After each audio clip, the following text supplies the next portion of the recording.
Well, welcome to this edition of Wild Goose Adventures. Since I spoke to you last time, the story has really been about the weather. We've had Cyclone Oma ducking and weaving its way up and down the coast.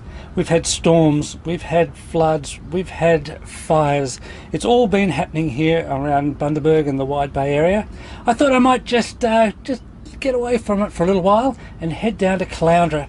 Caloundra is the very southern end of the Sunshine Coast and marks the passage between Bribie Island and the Sunshine Coast. That passage is called the Pumicestone Passage and is great for fishing, it's great for kayaking, great for a whole heap of adventures, and when the swell's right, it makes for some great waves, and I happen to be there just at the right time.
It sure was a lot of fun down at Caloundra, and I caught up with a whole heap of people, made a whole heap of new friends, and if you're down that way, go and have a paddle there. It is just beautiful down at Happy Valley.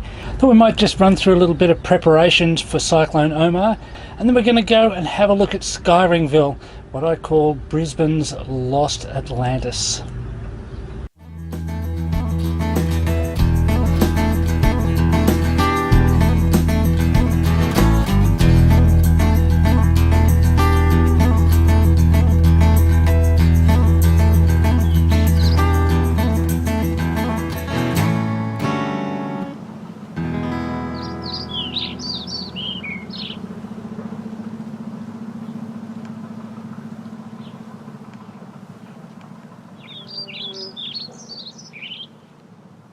Back in the turn of the 19th century, this, would you believe, was the main entrance into the Burnett River. The Burnett was known for its sugarcane, and they needed to be able to export that cane as quickly as they could up and down the coast into the major cities. This little thoroughfare of the Burnett River was particularly difficult to negotiate, and so a decision was made to block off this section and to dredge a much easier and more direct route for the sugarcane, what is now known as the main entrance to the Burnett River.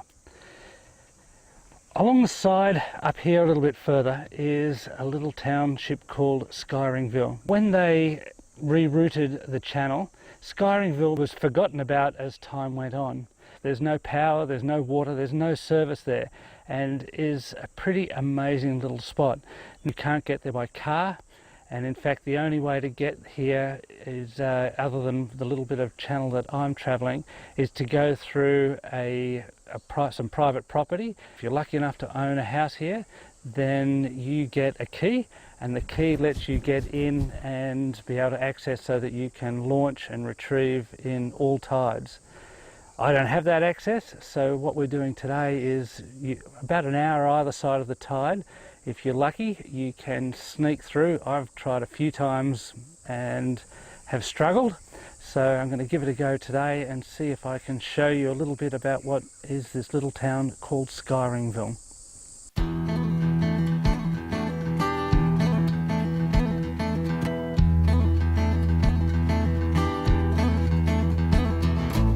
We're kicking round around the settled town, just killing some time. Days are short and the air's dry. We're waiting for the wind to come right. We'll be shipping out on the tide. Weep her up to Seisha, it's quite a ride. Mangroves and Mozzie bites. The handbags will eat you alive. No one's gonna hear scream in the night, 'cause it's a long, long way round. So this is Skyringville, conveniently placed between Gladstone and Bundaberg councils.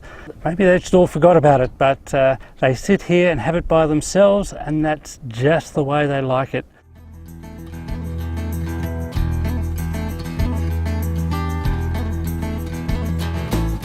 Come around the tip and now we're running the line. Time to wave the golf goodbye. East Coast to make a grown man cry, 'cause now you've hounded most of the time. Go for broke and give us arm to cover some miles through the ring and past the aisles.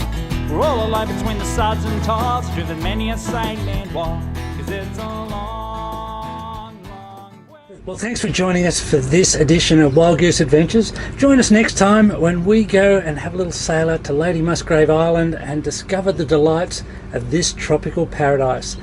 Until then, press the like button if you've liked what you've seen, and if you want to subscribe, that would be awesome. In between now and the next time, smooth sailing.